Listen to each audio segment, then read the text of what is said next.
서울의 특급 호텔 대연회장은 그야말로 꿈처럼 빛나고 있었습니다. 수십 개의 크리스털 샹들리에가 천장에서 쏟아내는 빛은 마치 별이 내려앉은 듯했고 온 공간을 가득 채운 하얀 장미와 작약의 향기는 이 날이 누군가의 인생에서 가장 특별한 날임을 상기시켰죠.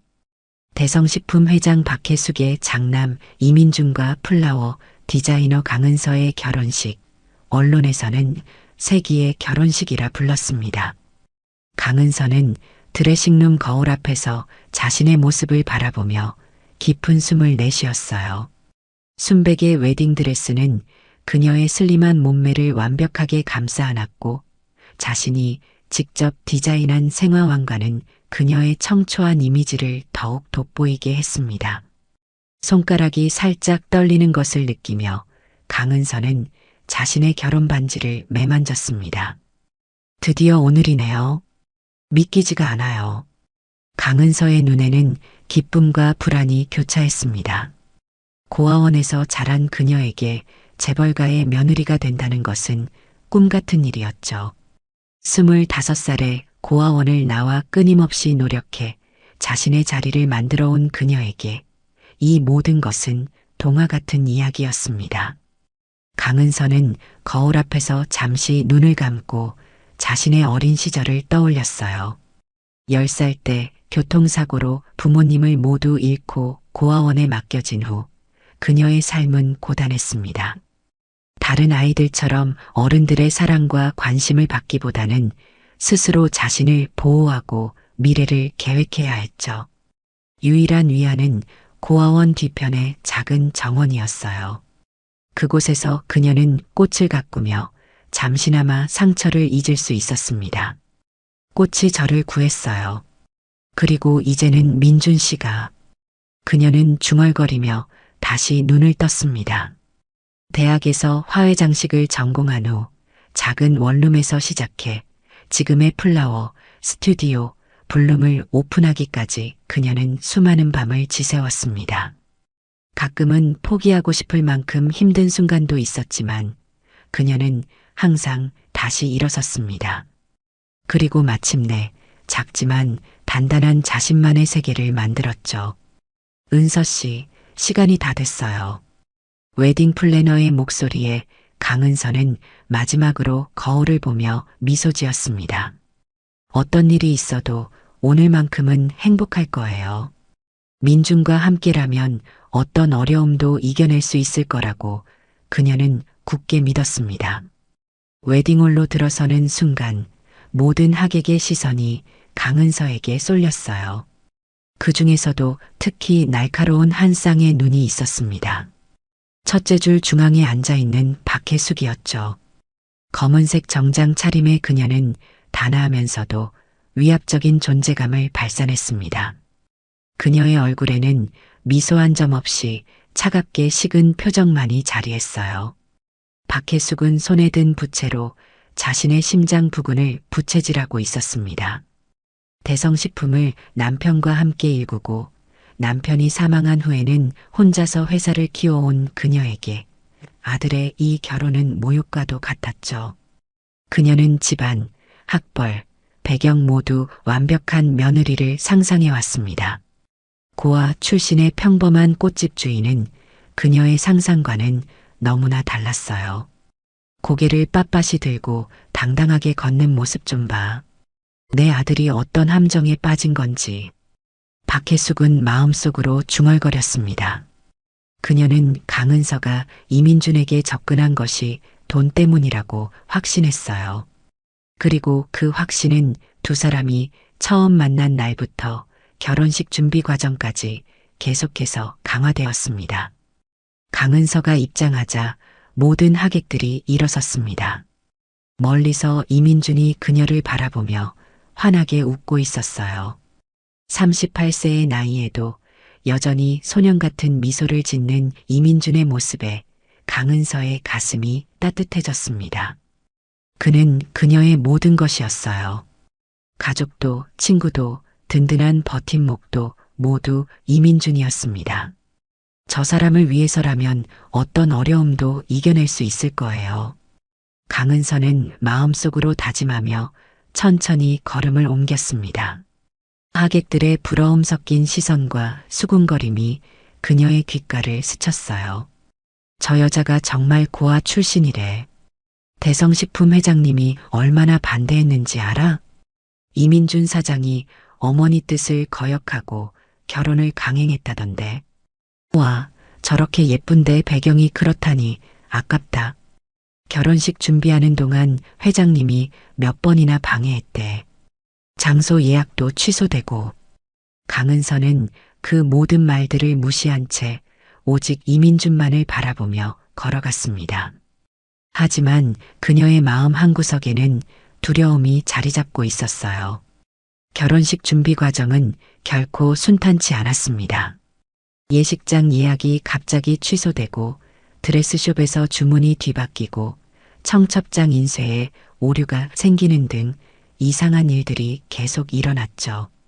강은서는 이 모든 것이 박혜숙의 소행임을 알았지만 이민준에게 더 큰 상처를 주고 싶지 않아 말하지 않았습니다.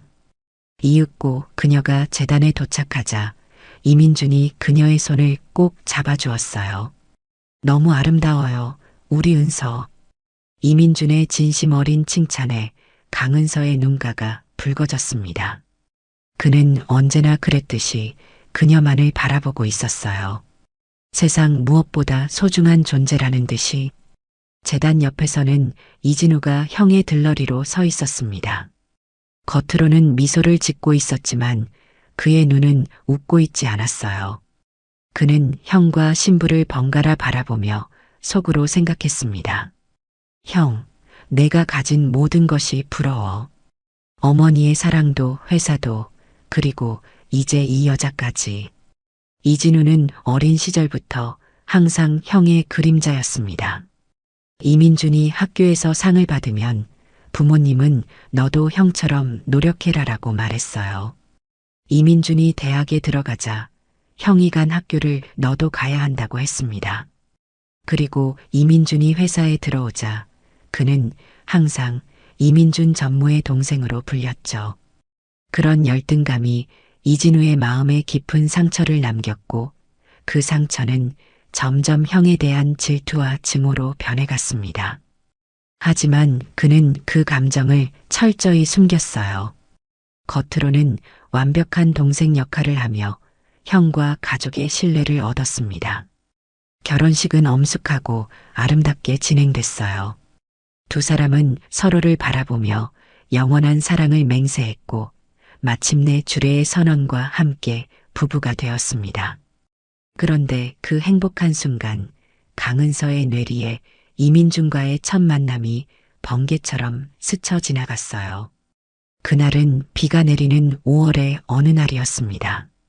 강은서의 작은 플라워 스튜디오에 한 남자가 들어왔어요. 비에 흠뻑 젖은 그는 당황한 기색으로 주변을 둘러보고 있었습니다. 저기, 어머니 생신 선물로 꽃다발을 준비하려고 하는데요. 좀 특별한 걸로 부탁드릴 수 있을까요? 그 남자는 바로 이민준이었습니다. 고급 정장을 입은 그의 모습은 평범한 꽃집에 어울리지 않았지만 그의 눈빛은 순수하고 따뜻했어요. 강은서는 그에게 다양한 꽃의 의미와 배색에 대해 설명했고 이민준은 그녀의 말에 진지하게 귀 기울였습니다. 그날 강은서는 특별히 정성을 들여 박혜숙을 위한 꽃다발을 만들었어요. 백색 작약과 연보라, 장미, 그리고 희귀한 청색 델피니움으로 우아하고 품격 있는 꽃다발을 완성했죠. 와, 정말 아름다워요. 어머니가 좋아하실 것 같아요. 이민주는 진심으로 감탄했고 그날 이후로 자주 스튜디오를 찾아와 이런저런 대화를 나누었습니다. 때로는 꽃을 사가기도 했고 때로는 그냥 커피를 들고 와서 강은서가 일하는 모습을 바라보기도 했어요.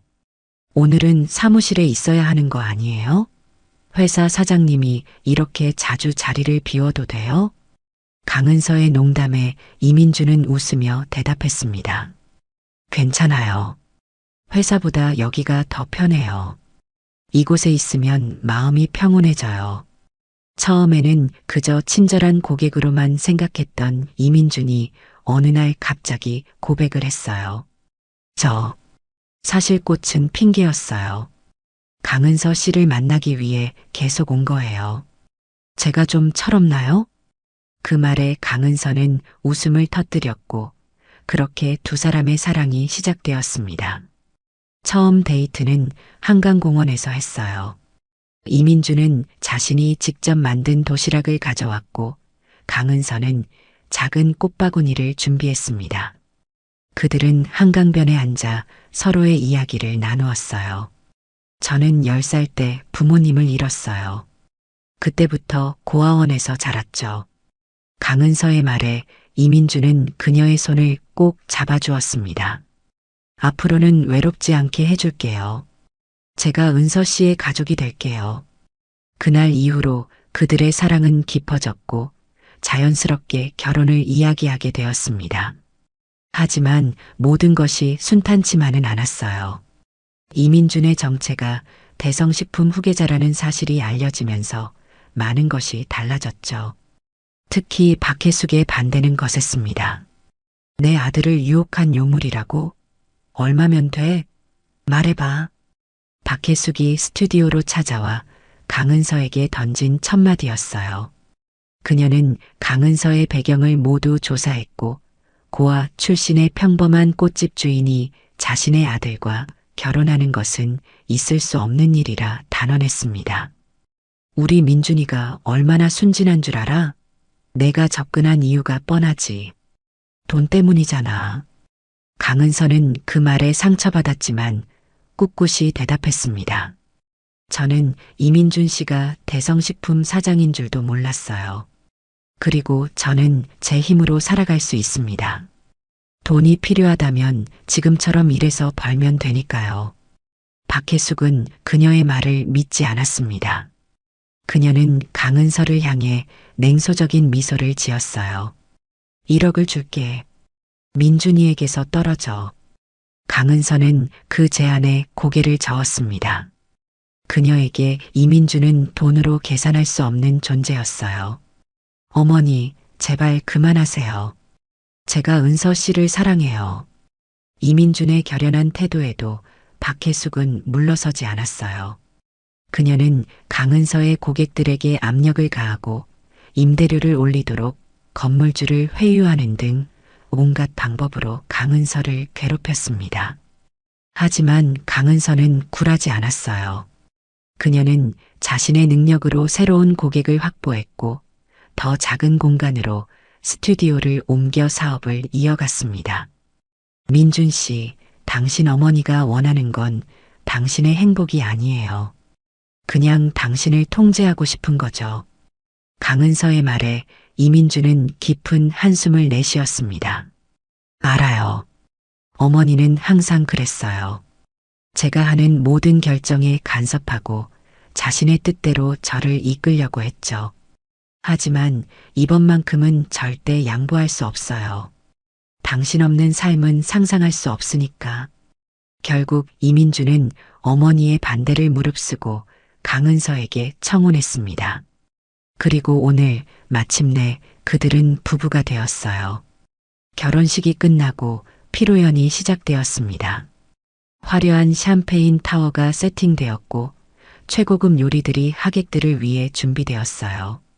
이민준과 강은서는 테이블을 돌며 하객들에게 인사를 했습니다. 하객들은 겉으로는 축하를 건넸지만 그들의 눈빛에는 호기심과 의심이 담겨 있었어요. 모두가 이 신부가 과연 대성가의 며느리로 적합한지 의문을 품고 있었습니다.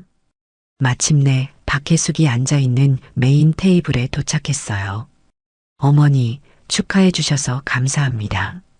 강은서가 공손하게 인사했지만 박혜숙은 차가운 눈빛으로 그녀를 보기만 할 뿐 대답하지 않았습니다. 이민준이 어색한 분위기를 감지하고 재빨리 말을 이었어요. 어머니, 이제 은서도 가족이에요. 잘 지내셨으면 좋겠습니다. 박혜숙은 마지못해 고개를 끄덕였고 그때 피로연의 하이라이트인 축배 시간이 다가왔습니다. 웨이터들이 각 테이블에 샴페인을 서빙했고 강은서와 이민주는 특별히 준비된 와인을 건네받았어요. 이 와인은 특별히 신랑과 신부만을 위해 준비된 것입니다. 50년산 샤토마고 빈티지로 오늘의 결합을 축하하는 의미를 담고 있습니다. 마스터 소믈리에의 설명이 끝나고 모든 하객이 잔을 들어 올렸습니다. 강은서는 이민준에게 와인잔을 건넸고 이민준도 그녀에게 잔을 주었어요. 그 순간 이진우가 테이블 근처에 서 있었습니다. 그는 무언가를 떨어뜨린 척하며 몸을 숙였고 손이 와인잔을 스치는 듯한 자연스러운 동작을 취했어요. 아무도 그의 행동을 의심하지 않았습니다. 우리의 앞날을 위하여. 이민준이 웃으며 말했고 두 사람은 잔을 부딪히며 와인을 마셨습니다. 그런데 갑자기 이민준의 표정이 일그러졌어요. 그의 얼굴이 창백해지더니 갑자기 숨을 헐떡이기 시작했습니다. 민준 씨? 괜찮아요?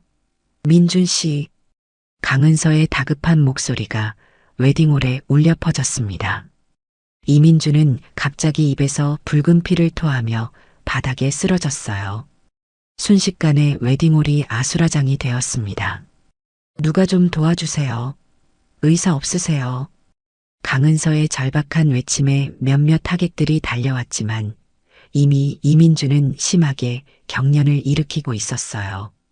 그의 얼굴은 점점 더 창백해졌고 입에서는 계속해서 피가 흘러나왔습니다. 강은서는 그의 손을 꼭 잡았어요. 민준 씨, 제발 버텨요. 제발. 하지만 이민준의 눈빛은 점점 흐려져 갔습니다. 그는 마지막 힘을 다해 강은서의 손을 꼭 쥐었고 입술을 움직여 무언가를 말하려 했지만 소리가 나오지 않았어요. 그리고 이내 그의 손에서 힘이 빠졌습니다. 민준아, 내 아들. 박혜숙의 비명소리가 웨딩홀을 가득 채웠습니다. 그녀는 정신없이 아들에게 달려가 그를 품에 안았어요. 하지만 이미 이민준의 몸은 굳어가고 있었습니다. 박혜숙의 얼굴이 일그러졌고 그녀의 슬픔은 순식간에 분노로 변했어요. 그녀는 강은서를 향해 손가락을 겨누었습니다. 살려줘. 민준 씨를 살려줘요. 강은서는 충격으로 몸을 떨며 중얼거렸지만 구급대원들이 도착했을 때는 이미 늦었어요. 이민준은 결혼식 30분 만에 자신의 신부 앞에서 숨을 거두었습니다. 당신이 내 아들을 죽였어. 박혜숙의 충격적인 외침과 함께 모든 시선이 강은서에게 쏠렸습니다. 그녀의 눈에는 광기 어린 증오가 가득했어요. 아니, 제가 아니에요. 저는. 강은서의 말은 끝맺지 못했습니다. 그녀의 눈앞이 캄캄해지면서 의식을 잃었어요. 의식을 잃기 직전 그녀는 이민준의 차가운 손을 잡은 채 눈물을 흘렸습니다. 그녀의 순백의 웨딩드레스는 이민준의 피로 물들어 있었어요. 강은서가 눈을 떴을 때는 이미 병원 응급실이었고 경찰들이 그녀의 침대 주변에 서 있었습니다. 그녀는 잠시 혼란스러워했어요. 이것이 꿈인지 현실인지 구분할 수 없었습니다. 민준 씨? 그녀의 희미한 목소리에 누군가가 대답했습니다. 이민준 씨는 사망했습니다. 차가운 형사의 목소리에 강은서의 기억이 한꺼번에 되살아났어요. 결혼식, 축배, 이민준이 쓰러진 순간 모든 것이 너무나 선명했습니다. 그녀는 갑자기 몸을 일으켰어요. 아니에요. 민준 씨가 죽을 리 없어요. 그냥 아픈 거예요. 간호사들이 달려와 그녀를 진정시키려 했지만 강은서는 계속 몸부림쳤습니다.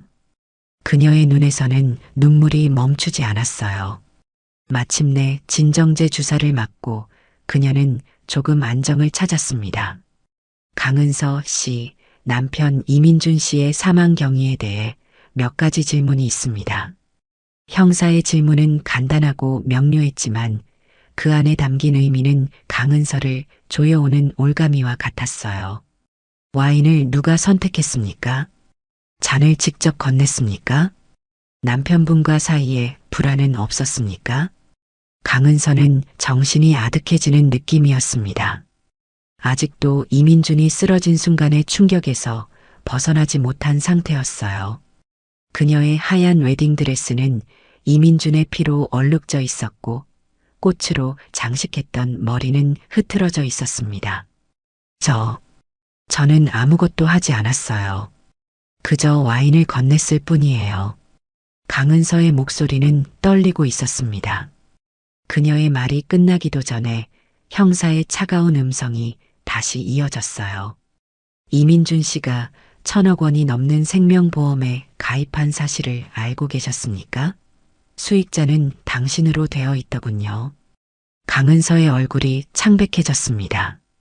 그녀는 그런 보험에 대해 전혀 알지 못했어요. 이민준이 그녀에게 말한 적이 없었죠. 보험이요? 저는 전혀 몰랐어요. 민준 씨가 그런 말을 한 적이 없어요. 형사는 믿지 않는 듯한 표정으로 그녀를 바라보았습니다. 그리고 곧이어 충격적인 소식을 전했어요. 이민준 씨의 사인은 독살입니다. 와인에서 매우 희귀한 독극물이 검출되었죠. 흥미롭게도 당신이 건넨 잔에서만 독이 나왔습니다. 강은서의 눈에서 눈물이 흘러내렸습니다. 이것은 악몽이 아니었어요. 현실이었죠. 그녀는 갑자기 결혼식 당일에 남편을 잃었을 뿐만 아니라 이제 살인 용의자가 되어 있었습니다. 다음 날 아침 모든 신문과 뉴스의 헤드라인은 충격적이었어요. 대성식품 후계자 결혼식장에서 독살당해 신부 1,000억 보험금 노린 살인 혐의로 수사 중 재벌가에 침입한 검은 과부 세기의 결혼식이 세기의 살인 현장으로 강은서는 사회적으로 완전히 고립되었습니다. 그녀의 스튜디오는 기자들로 둘러싸였고 모든 예약은 취소되었어요. 심지어 그녀의 친구들조차 연락을 끊었습니다. 그녀는 혼자서 자신의 아파트에 숨어 지냈어요. 밤마다 이민준이 쓰러지는 장면이 악몽처럼 그녀를 찾아왔고 잠을 이룰 수 없었습니다. 왜 이런 일이 일어난 거죠? 누가 이런 짓을 한 거예요? 강은서는 혼자 중얼거렸습니다. 그녀의 머릿속은 혼란스러웠어요. 누군가가 의도적으로 이민준을 해치고 자신에게 누명을 씌운 것이 분명했지만 누구인지 짐작조차 할 수 없었습니다. 오직 한 사람만이 그녀에게 손을 내밀었어요. 바로 이민준의 동생 이진우였습니다. 형수님, 저는 형수님이 이런 일을 할 리 없다고 믿어요. 제가 도와드릴게요. 36세의 이진우는 형과 달리 날카로운 인상을 가지고 있었지만 그의 말투는 부드럽고 다정했어요. 그는 대성식품의 전무로서 경영 능력이 뛰어났지만 항상 형의 그림자에 가려 있었습니다. 진우 씨, 정말 고마워요. 하지만 당신 어머니가 저를 증오하는데 당신까지 저를 도우면. 이진우는 손을 저으며 그녀의 말을 막았습니다. 형수님, 진실은 반드시 밝혀질 거예요. 제가 좋은 변호사를 소개해 드릴게요. 이진우의 도움으로 강은서는 최고의 변호사를 선임할 수 있었습니다. 하지만 상황은 나아지지 않았어요. 경찰은 그녀의 아파트를 압수수색하여 식물 독소에 관한 책과 인터넷 검색 기록을 발견했다고 발표했죠. 강은서는 그런 것을 본 적이 없다고 주장했지만 증거는 명백했습니다. 이건 누군가 저를 함정에 빠뜨리려는 거예요. 강은서의 절박한 외침에도 불구하고 경찰은 그녀를 정식으로 체포했습니다. 그녀는 살인 혐의로 구속되었고 언론은 그녀를 세기의 살인자로 몰아갔어요. 구치소 생활은 지옥 같았습니다. 다른 재소자들은 그녀를 재벌 살인마라고 부르며 따돌렸고 밤마다 이민준의 죽음의 순간이 악몽으로 찾아왔어요. 특히 한 재소자는 강은서에게 특히 잔인했습니다. 야, 재벌 신부. 잘 살겠다고 남편 죽인 거 맞지? 돈이 그렇게 좋아? 그 재소자는 강은서의 밥을 빼앗고 그녀를 모욕했어요. 하지만 강은서는 묵묵히 견뎌냈습니다. 그녀에게는 더 중요한 것이 있었어요.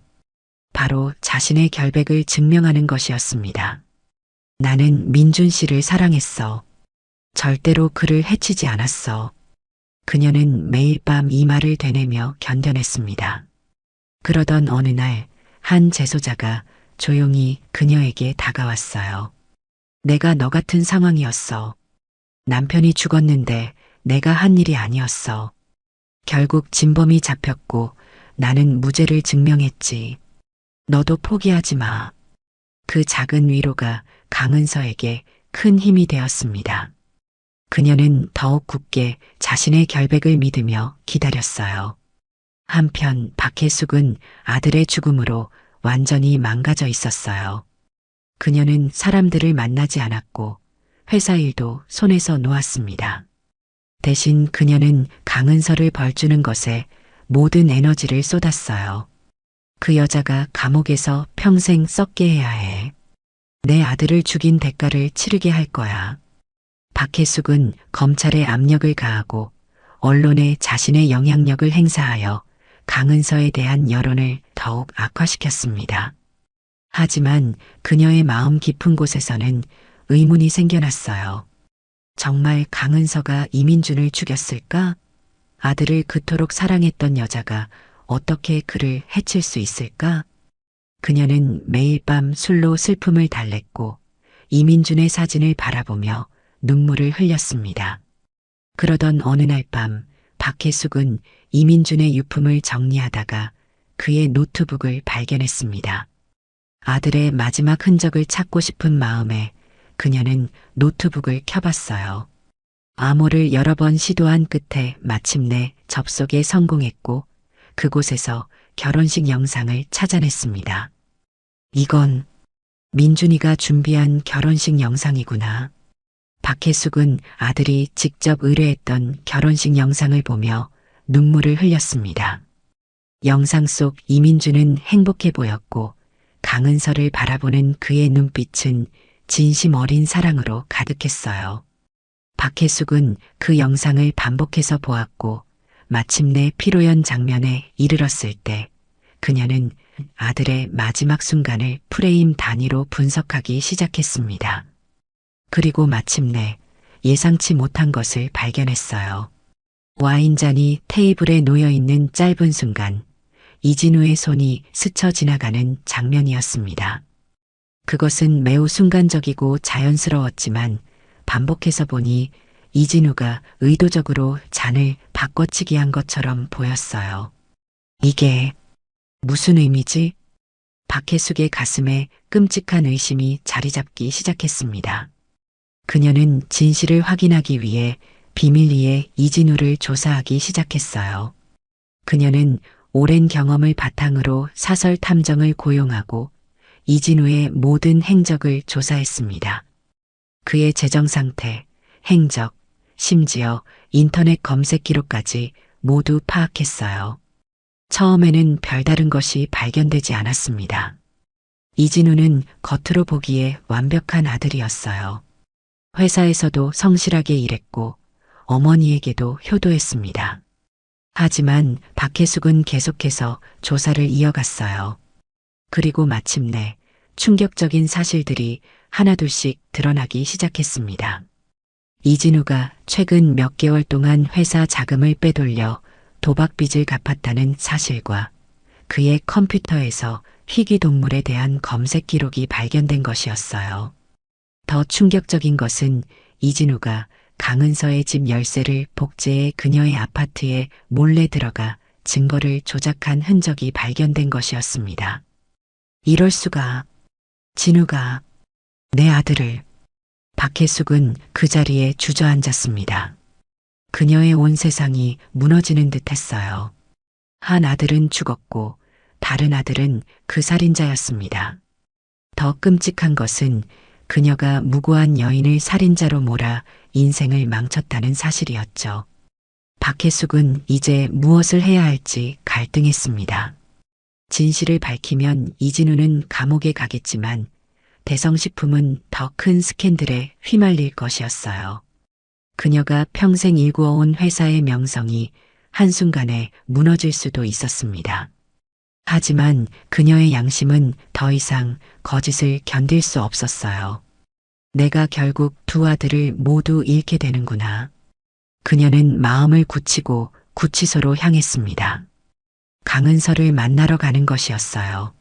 면회 신청을 하고 기다리는 동안 박혜숙은 자신이 그동안 저지른 일들을 돌이켜보았습니다. 그녀는 자신의 아들을 지키기 위해 무고한 여인을 희생시키려 했어요. 그리고 그 과정에서 진짜 범인을 보호하고 있었던 것입니다. 강은서는 면회실에서 박혜숙을 보고 놀라움을 감추지 못했습니다. 지난 몇 개월간 그녀를 지옥으로 몰아넣은 장본인이 이제 그녀 앞에 앉아 있었어요. 왜 오셨어요? 저를 더 괴롭히려고요? 강은서의 목소리는 차갑고 단단했습니다. 수감 생활은 그녀를 더욱 강인하게 만들었어요. 미안해요. 예상치 못한 박혜숙의 한마디에 강은서는 말문이 막혔습니다. 철의 여인이라 불리던 박혜숙의 눈에서 눈물이 흘러내렸어요. 당신이 민준을 죽이지 않았어요. 진우가, 내 아들이. 박혜숙은 자신이 발견한 모든 증거를 강은서에게 보여주었습니다. 영상 속 이진우의 수상한 행동, 그의 재정 문제, 동물 검색 기록까지 모두요. 이건 믿을 수 없어요. 강은서는 충격에 빠졌습니다. 그동안 유일하게 자신을 도와주었던 이진우가 실제로는 남편의 살인자였다니요. 더 끔찍한 것은 그가 자신에게 살인 누명을 씌웠다는 사실이었습니다. 왜 이진우 씨가 이런 일을? 진우는 항상 민준을 질투했어요. 회사도 내 사랑도 모두 민준이 가져갔으니까요. 게다가 도박 빚이 수십억에 달했어요. 민준이 죽으면 자신이 회사를 물려받고 당신에게 누명을 씌우면 보험금도 자신의 것이 될 거라고 생각한 거죠. 박혜숙의 설명은 모든 것을 명확하게 했습니다. 강은서는 고개를 숙였어요. 그럼 이제 어떻게 하실 건가요? 진실을 밝힐 겁니다. 당신을 이 지옥에서 구해내고 진우가 저지른 범죄의 대가를 치르게 할 거예요. 강은서는 박혜숙의 단호한 눈빛에서 확신을 읽었습니다. 하지만 그녀의 마음 한구석에는 여전히 의심이 남아 있었어요. 정말로요? 어쩌면 이것도 저를 더 깊은 함정에 빠뜨리기 위한 계략일 수도 있잖아요. 박혜숙은 깊은 한숨을 내쉬었습니다. 그녀는 강은서의 불신을 이해했어요. 내가 당신의 입장이라면 나도 그렇게 생각했을 거예요. 하지만 이것만은 알아두세요. 내가 민준이를 얼마나 사랑했는지, 그리고 그 아이가 당신을 얼마나 사랑했는지. 박혜숙의 진심 어린 말에 강은서의 눈에 눈물이 고였습니다. 그녀는 천천히 고개를 끄덕였어요. 당신의 도움을 받아들이겠습니다. 민준 씨를 위해서라도 진실이 밝혀져야 해요. 이제 그들은 적이 아닌 동맹이 되어 있었어요. 박혜숙의 영향력 덕분에 강은서는 보석으로 풀려날 수 있었습니다. 그들은 비밀리에 계획을 세웠고 이진우를 함정에 빠뜨리기로 했어요. 강은서는 자신의 아파트로 돌아갔고 모든 것이 그대로인 것에 안도했습니다. 하지만 이민준의 흔적이 곳곳에 남아있어 그녀의 마음을 아프게 했어요. 민준 씨, 당신의 동생이 어떻게 이럴 수가 있죠? 강은서는 이민준의 사진을 바라보며 중얼거렸습니다. 그의 미소 띈 얼굴이 그녀의 가슴을 더욱 아프게 했어요. 한편 박혜숙은 이진우를 자신의 서재로 불렀습니다. 그녀는 자신의 계획을 완벽하게 수행하기 위해 모든 감정을 숨겼어요. 진우야, 이제 모든 것이 끝났어. 강은서는 곧 유죄 판결을 받을 거야. 박혜숙은 이진우의 자만심을 자극했습니다. 그는 어머니의 서재에 앉아 자신감 넘치는 미소를 지었어요. 그래요, 어머니. 이제 우리 가족만 남았네요. 내 형이 없는 게 많이 슬프구나. 하지만 내가 궁금한 게 있어. 왜 형을 그렇게 미워했니? 이진우의 표정이 살짝 굳었습니다. 그는 잠시 침묵했다가 입을 열었어요. 미운 게 아니에요. 그저 형은 항상 모든 것을 가졌잖아요. 어머니의 사랑도 회사도 심지어 능력까지도요. 저는 항상 그림자 속에서 살았어요. 그래서 형을 죽였니?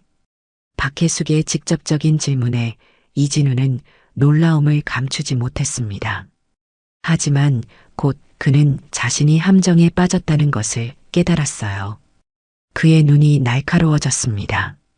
어머니, 무슨 말씀을 하시는 거예요? 내가 다 알아, 진우야. 결혼식 영상에 내가 와인잔을 바꿔치기 하는 장면이 찍혔어. 내 컴퓨터에서 동물 검색 기록도 찾았고, 이진우의 얼굴이 창백해졌습니다. 그는 잠시 생각에 잠겼다가 갑자기 웃기 시작했어요. 그래요, 제가 했어요. 하지만 증거는 없죠. 영상은 불분명하고 검색 기록은 누구나 조작할 수 있어요. 정말 그럴까? 박혜숙의 말과 함께 서재 문이 열렸고 형사들과 함께 강은서가 들어왔습니다. 이진우는 경악했어요. 당신, 어떻게? 당신의 자백이 모두 녹음됐어요. 이진우 씨, 이제 끝났어요. 강은서의 말에 이진우는 완전히 패배했음을 깨달았습니다. 하지만 그는 마지막으로 발악했어요. 어머니, 이런 식으로 저를 배신하시는 거예요? 그 여자 때문에 자기 아들을 희생시키시는 거예요? 박혜숙은 차갑게 대답했습니다. 넌 이미 내 아들이 아니야. 내가 민준을 죽인 순간 너는 내게서 떠난 거야. 형사들이 이진우에게 다가와 체포했어요. 이진우 씨, 당신은 이민준 씨 살해 혐의로 체포됩니다. 묵비권을 행사할 권리가 있으며 형사의 미란다 원칙 고지가 이어지는 동안 이진우는 공허한 눈빛으로 어머니와 강은서를 번갈아 바라보았습니다. 그의 얼굴에는 더 이상 가면이 없었어요. 오직 증오와 질투 그리고 패배감만이 남아 있었습니다. 용서하지 않을 거예요, 어머니. 평생 형만 사랑했잖아요. 저는 단 한 번도 사랑받은 적이 없어요. 이진우의 마지막 말에 박혜숙은 깊은 한숨을 내쉬었습니다. 그녀도 자신의 잘못을 인정할 수밖에 없었어요. 자신의 편애가 이런 비극을 불러온 것이었죠. 내 말이 맞아. 내가 너를 제대로 사랑해주지 못했어. 하지만 그렇다고 내 형을 죽일 권리는 없어. 이진우가 체포되어 나간 후 방 안에는 박혜숙과 강은서만 남았습니다. 두 여인은 서로를 바라보았어요. 한때는 서로를 증오했지만 이제는 같은 비극을 공유하는 동료가 되어 있었습니다. 이제 어떻게 해야 할까요? 강은서의 질문에 박혜숙은 깊게 생각했습니다. 그녀는 창밖을 바라보며 천천히 대답했어요. 대성식품은 이제 당신 것이에요. 민준이 모든 주식을 당신에게 남겼으니까요. 강은서는 놀라움을 감추지 못했습니다. 이민준이 그녀에게 그런 중요한 결정을 했다는 사실이 믿기지 않았어요. 저는 회사를 운영할 능력이 없어요. 내가 도와줄게요. 우리 함께 민준의 유산을 지켜나가요. 박혜숙의 제안은 진심이었습니다. 그녀는 강은서의 손을 잡았어요. 두 여인의 눈에는 상처와 아픔이 담겨 있었지만 또한 새로운 시작에 대한 희망도 빛나고 있었습니다. 다음 날 모든 언론은 충격적인 반전을 보도했습니다. 대성식품 전무 형 살해 혐의로 체포, 억울한 누명 쓴 신부 결백 증명. 대성식품 새로운 국면 맞이해. 형에 대한 질투와 도박빚이 부른 살인극. 대성가의 비극, 한 아들은 살인자, 한 아들은 희생자. 강은서는 자신의 아파트로 돌아왔습니다. 몇 개월 만에 처음으로 자신의 공간에 돌아온 것이었어요.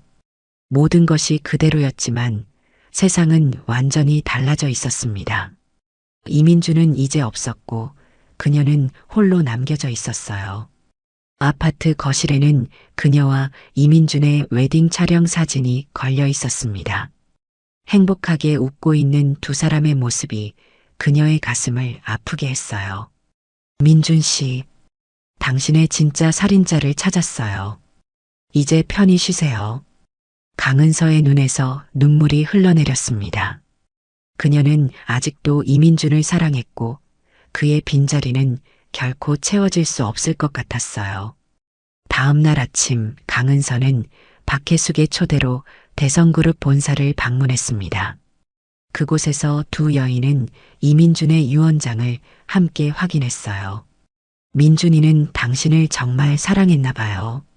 모든 것을 당신에게 맡겼으니까요. 박혜숙의 말에 강은서는 고개를 끄덕였습니다.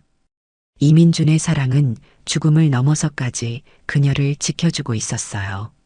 어머니, 저는 민준 씨의 뜻을 존중하고 싶어요. 하지만 회사는 어머니가 계속 이끌어주세요. 저는 배울 게 너무 많아요. 강은서의 제안에 박혜숙은 미소 지었습니다. 처음으로 진심 어린 미소였어요. 함께해요.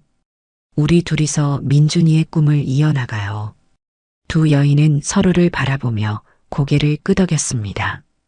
그들은 이제 적이 아닌 동맹이었고 같은 비극을 겪은 가족이었어요. 앞으로의 길은 험난하겠지만 그들은 함께 걸어갈 것이었습니다. 몇 주 후 이진우의 재판이 시작되었습니다. 그는 모든 혐의를 인정했고 살인죄로 종신형을 선고받았어요. 법정에서 그는 마지막으로 강은서와 박혜숙을 바라보았습니다. 전 후회하지 않아요. 형은 모든 것을 가졌지만 결국 그것도 지키지 못했죠. 인생이란 참 아이러니하네요. 이진우의 마지막 말은 차갑고 비틀린 웃음과 함께 끝났습니다. 그는 교도관에 의해 끌려나갔고 이로써 대성가의 비극적인 장은 마무리되었어요. 하지만 이진우의 말은 박혜숙에게 깊은 상처를 남겼습니다. 그녀는 집으로 돌아와 혼자 술을 마시며 지난 날을 돌아보았어요. 내가 진우를 더 사랑해 주었다면 이런 일이 일어나지 않았을까? 그녀는 두 아들의 어린 시절 사진을 바라보며 중얼거렸습니다. 이민주는 항상 밝고 자신감 넘쳤고 이진우는 조용하고 내성적이었어요. 그녀는 무의식적으로 더 밝은 이민준을 더 사랑했고 이진우는 점점 소외감을 느꼈을 것입니다. 내가 만든 비극이구나. 박혜숙의 눈에서 뜨거운 눈물이 흘러내렸습니다. 그때 초인종 소리가 들렸어요. 문을 열자 강은서가 서 있었습니다. 어머니, 혼자 계시면 안 될 것 같아서요. 강은서의 따뜻한 말에 박혜숙은 더 이상 눈물을 참을 수 없었습니다. 그녀는 강은서의 품에 안겨 오열했어요.